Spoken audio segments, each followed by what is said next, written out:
Okay, so Dave Ramsey has personally come for me, and he kind of made this video about Airbnbs, and I don't necessarily hate everything that he said, but I certainly don't love everything that he said. I wanted to talk through his 3 problems that he talked about, and maybe dispel some of the logic and miseducation behind some of the points that he's talking about, which, to be honest, I do sort of understand as someone that's not in the short-term rental industry why someone can fall into this logic. So let's take a look at what he has to say and get into it. David is with us in Dallas to start off this hour. Hi, David. Welcome to the Ramsey Show. Yes, thank you, So far, so good. He has not been called stupid, so that's good. sir, for having me. Sure. What's up? I would like to turn my house in Texas into an Airbnb property and hopefully even make income to take one step closer to being financially independent. Already I'm annoyed. Look how smug he is. This guy is like over here about to pay off debt, and he wants to get into real estate or wants to make money. And the words Airbnb just makes Dave Ramsey. You already know what he's thinking in his head. He's thinking, stupid, but that's fine. Let's move on. And so my question really is that a smart move, or should I just sell my home here in Texas, profit, I don't know, the way the market is right now, I could maybe profit 60, 70K, something along those lines from what I've seen. And so I'm just asking you what maybe the better or best option is. I love your goal, and I don't dislike your plan overall. I would sell the house and move the money to Oklahoma, pile up some more cash, and pay cash for your first rental in your own backyard. Airbnbs have 2 problems that all the people that talk about how much money they make with them don't bring up. They have 3 problems that people don't bring up. Problem number 1, there's a ton of hassle. A lot of details, a lot of work involved in getting the people in, getting them out, getting them cleaned, all that kind of stuff. Like probably 25x a normal rental. Okay, so let's just get into this idea that Airbnb is a lot of hassle. Well, first of all, he says that people who are making a lot of money with Airbnb don't talk about how much work it is, and I disagree with that. I think my channel pretty much lays out a lot of the bumps and bruises that you're gonna encounter whenever you're running an Airbnb business. The tale of the 4 thieving bandit. Oh my God, call 911. But on top of that, just because there are bumps and bruises, one of the things that I do talk about on this channel is how you can automate your Airbnb business. So Dave Ramsey, I don't necessarily expect him to understand a lot of the intricate softwares and technology platforms out there like Guesty for Hosts, Price Labs, AirDNA, Hostfully, just different ways that you can actually automate your business. But the idea that Airbnbs are a lot of hassle is true if you're doing a lot of it yourself. So one of the aspects of hosting a short-term rental is messaging, for example, right? And when I got started hosting my first couple of short-term rentals, I was doing all the messaging myself. But when you're talking about having 5, 6, 7 guests a month, or my very first apartment where I could have up to 10 or 15 guests in a month, yeah, messages started falling through the cracks. I would forget to send check-in instructions, check-out instructions. I was the one that was manually adjusting all of my pricing. So I do think that there is a lot of hassle with managing a short-term rental if you're not using proper automations to make your life easier. I think as soon as you get messaging and dynamic pricing in place and a good guidebook that can walk people through the basics of your unit, plus give them recommendations on places to go visit around the city, I think once you do all that, the hassle actually gets cut down by about 80%. So while I never think that you can automate 100% of your business without hiring a full-on property management company, I do think that you can get pretty close to where you're just sort of managing. I like to think of running an Airbnb business like this. When you're first getting started, you're on the ground level and there are 8 doors. Behind every door, there's a fire going on it. So you're opening the door and you're trying to put out all these different fires. All those different fires can be things like messaging, check-ins, cleaning coordination, supply restocking, all that different type of stuff, right? But when you start automating all those different components, then you then take yourself out from the ground floor and you're looking at your business from a bird's eye view perspective, where you sort of just pop in and address things when needed. And that's where the other 20% comes, right? You can automate 80% of it. The other 20%, you still have to be a good host that's serving your guests. Because you'll have multiple renters in a single month, right? And so you've got maid service, you've got a higher level of maintenance, you've got a lot of work involved in managing and messing with them. Okay. Kind of.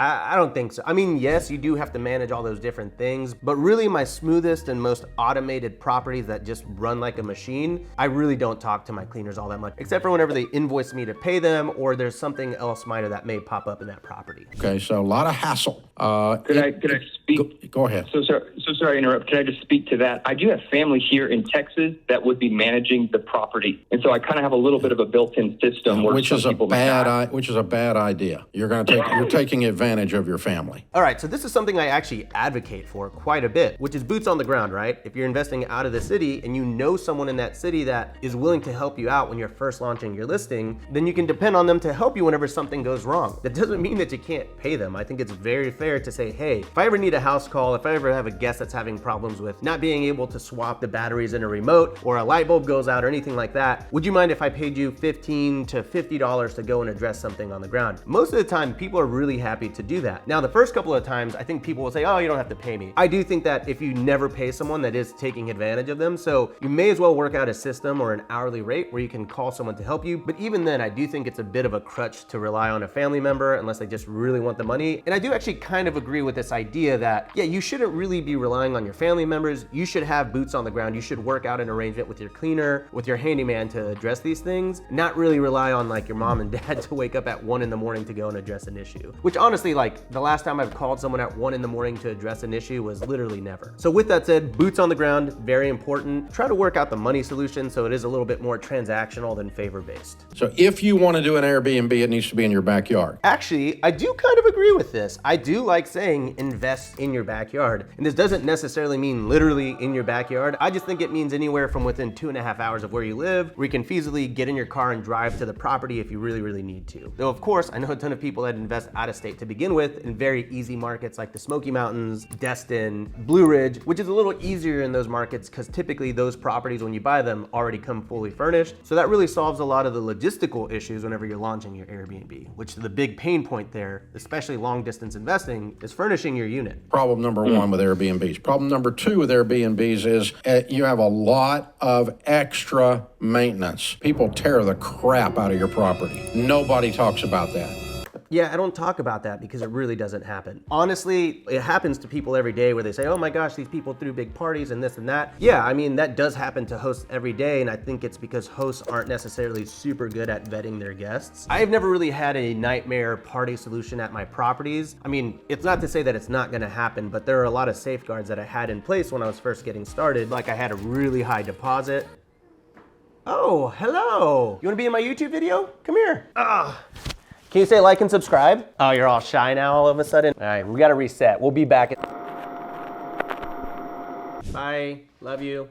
If you vet your guests properly, you rarely have issues. It's like I had a high security deposit. I only let people with a verified government ID book my place. And then for people that wanted to instantly book my Airbnb, they also had to have a good recommendation from a previous host as well. And on top of that, my rule set, like the rules that I put in my Airbnbs are like this long, and it tends to scare away a lot of the people that would typically damage my properties. So that's part one. I don't really have guests that tear up my property all that much. From a maintenance standpoint, I actually argue that short-term rentals are better than long-term rentals, because when you think about it, long-term rentals, the guests aren't always good. It's the way he's painting Airbnb is as if long-term renters are these like amazing people that are always great tenants that take care of your place. That is definitely true for a subset of long-term renters, but there's also the subset of people that do not take care of your place, and that because they pay you rent, feel like it's their home, and so they treat it however they want to, and they don't clean up, and they put holes in the wall. There's a whole video that I could probably do just on this topic of the pros and cons of long-term rentals versus short-term rentals. But with that said, if you think about it, a long-term renter might have a problem in their unit that they just put up with. They don't really care. They don't want to involve their landlord. Maybe they don't like their landlord. And so that problem, they just let like a small leak under their sink, for example. They might leave that small leak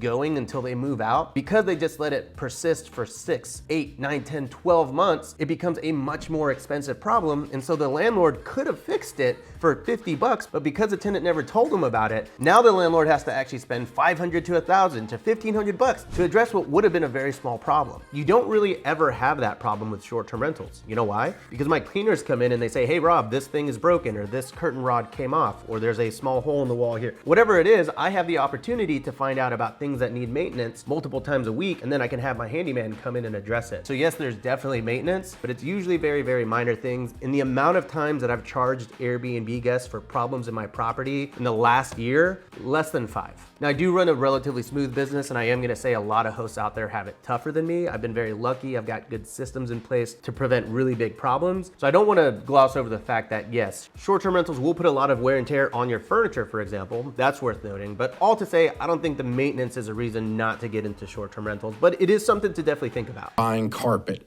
You're constantly buying paint and drywall repair. No, I'm not.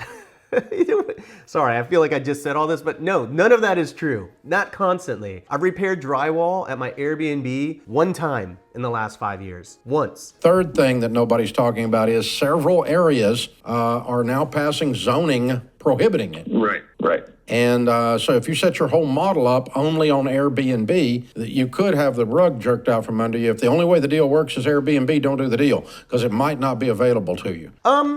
I actually like this one. This is true. He says that hosts aren't talking about it. Yeah, I think that there could probably be a little bit more education here. I mean, for the most part, like I think it's clear that if you're gonna get an Airbnb, you should be looking up your local laws and regulations, your ordinances. You should be complying with the law. You should be getting your permits. I feel like that's relatively obvious, so I haven't made a ton of content around it other than just telling you to do it. But I think it is a fair point to say that if it only works as an Airbnb, you probably shouldn't do it because there's always the risk, and that's what makes short-term rentals very risky. So I actually do agree with this, and that's why I do say that if you're getting into an Airbnb, you should try to make it work for a long-term rental. But I would say in this market, with the way that interest rates are, that's really, really tough to do. And I don't think that you're gonna be able to make short-term rentals always work as a long-term rental. And if that's the case, then I think you need to be better about finding cities that are welcoming to short-term rentals. Because for me, at the end of the day, I would rather walk into a city that's already voted for or voted against or regulated short-term rentals, so I at least know what I'm going into. Whereas if you go into a city that's never talked about short-term rentals, that's where I think you start facing some risk. So nowadays, whenever I'm working out my strategy and I'm comping out a deal, I'm actually trying to make the short-term rental work as a medium-term rental. And I've actually got 2 videos that I've done around midterm and medium-term rentals. So you should go check those out after this video. But I think midterm rentals are actually a really great play because midterm rentals are typically 30 days or more. And so once you fall in that 30 days or more category, you're no longer regulated by short-term rental laws most of the time. You're regulated by long-term rental laws. So if you can make it work as a medium-term rental, then I do think that deal is worth pursuing. Anyway, I think that that's probably his strongest point out of the other 2.